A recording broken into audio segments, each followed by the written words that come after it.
Bonjour à tous. Alors aujourd'hui je vais vous parler des plantes qui possèdent des propriétés anticancéreuses. Donc j'ai décidé aussi de réduire un peu mes vidéos, de présenter plutôt une à deux plantes. Donc voilà, qui sont vraiment des plantes phares voilà, du problème que je veux présenter. Et voilà, comme ça je ne vais pas surplomber mes vidéos à vous présenter trop de plantes. Donc voilà. Du coup, alors je vais vous parler du cancer. Alors, le cancer, il se traduit par une cellule qui subit une transformation de sa structure génétique, qui est due à une agression ou une modification quelconque, et qui va devenir déstructurée et incontrôlable. La cellule, elle va se multiplier, et cela va former un agrégat de cellules cancéreuses qu'on appelle tumeurs. Et donc, c'est à ce moment qu'elles vont tuer les autres cellules normales qui se trouvent à côté. Mais ce qui est le plus embêtant, c'est que à un moment, les cellules vont commencer à migrer vers d'autres parties du corps, donc c'est ce qu'on appelle les métastases. Et là s'ensuit une prolifération intense des cellules cancéreuses qui peuvent détruire les organes et les tissus du corps. Il y a deux facteurs principaux donc, qui peuvent déformer, on va dire, la structure de la cellule et qui la transforment en une cellule cancéreuse. Il y a ceux qui sont endogènes, donc qui sont les causes internes, comme les facteurs de croissance, les hormones, voilà, et plusieurs autres choses. Il y a aussi les facteurs exogènes qui sont les facteurs externes. Donc ça va être l'alimentation, l'hygiène de vie, etc. Du coup, certaines plantes ont des propriétés anticancéreuses, c'est-à-dire qu'elles vont détruire les cellules cancéreuses et empêcher leur prolifération.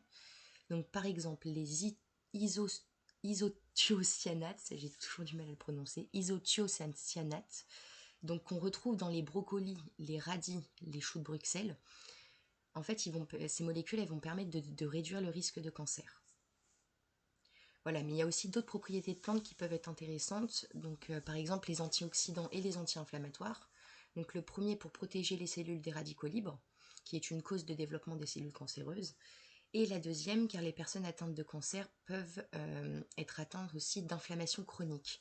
Donc, les anti-inflammatoires sont vraiment un plus très efficace dans le traitement des cancers. Du coup, je vais vous présenter deux plantes. Alors la première, elle s'appelle la betterave sauvage, donc en latin Beta vulgaris, qui est une plante vivace avec des grandes feuilles vertes nuancées de rouge. La betterave sauvage est originaire des régions côtières d'Europe, d'Afrique du Nord et d'Asie. C'est sa racine donc, qui est comestible et c'est seulement cette partie de la plante qui s'utilise en phytothérapie. La betterave elle contient principalement de la bétaïne pour la betterave blanche et de la bétanine pour la betterave rouge. Donc la première, elle participe à la régénération des cellules du foie et la deuxième, elle est stimulante et c'est ce qui donne la couleur rouge à la betterave. Du coup, c'est le jus de betterave qui est excellent en cas de cancer car il contient des antioxydants et des anti-inflammatoires qui, comme je l'ai expliqué avant, est essentiel dans le traitement du cancer. Voilà, donc certaines études ont déjà été faites et voilà, il s'avère que le jus de betterave est un allié super pour le cancer. Voilà. Ensuite, la deuxième plante qui aussi a démontré son efficacité, c'est le chanvre indien, donc qui s'appelle en latin Cannabis sativa, qui est une plante herbacée annuelle qui peut atteindre 4 mètres de haut, voire plus. Elle est originaire de Chine, d'Iran, du Caucase et d'Inde. Mais voilà, on la cultive désormais partout dans le monde. En phytothérapie, on utilise les capitules de la fleur femelle et les graines. Alors, sa composition est très riche, donc elle contient une soixantaine de variétés de cannabinoïdes, dont le THC. On retrouve aussi des flavonoïdes et de l'huile essentielle. Et dans l'huile de la graine, on retrouve 50% d'acide linoléique, 20% d'acide alpha-linoléique et 1,5% d'acide gamma-linoléique. Donc ces trois acides sont excellents pour la santé et chacun possède leurs propriétés propres. Donc cette plante est une véritable panacée. Du coup, ce sont les cannabinoïdes présents principalement dans les fleurs et les feuilles de la plante qui empêchent la prolifération des cellules cancéreuses et qui va aussi perturber tout le système tumoral. Voilà. Donc il y a de nombreuses études qui ont été réalisées et cette plante a vraiment su montrer son efficacité. Alors par contre, il faut faire attention à bien l'utiliser sous surveillance médicale car comme beaucoup le savent, elle présente des effets psychotropes dus aux molécules de THC qui peuvent à long terme, ou si elles sont mal utilisées, nuire à la santé psychique. Voilà. Donc le traitement, il doit être fait et accompagné par un spécialiste de la santé.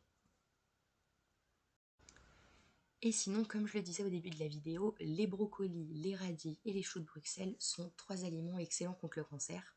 Une consommation assez régulière dans la semaine permet de prévenir et de bloquer le développement des cellules cancéreuses. Voilà. Donc les 3 additionnés pourraient aussi faire une excellente synergie et pourraient agir directement voilà, sur le cancer. Voilà du coup 3 remèdes naturels contre le cancer qui, je l'espère, pourront aider certaines personnes à se rétablir. Et du coup, la prochaine vidéo sera sur la candidose. Donc voilà, je vais parler de quelques plantes aussi qui permettent de traiter ce champignon. Voilà. En attendant, prenez soin de vous et je vous souhaite une excellente soirée.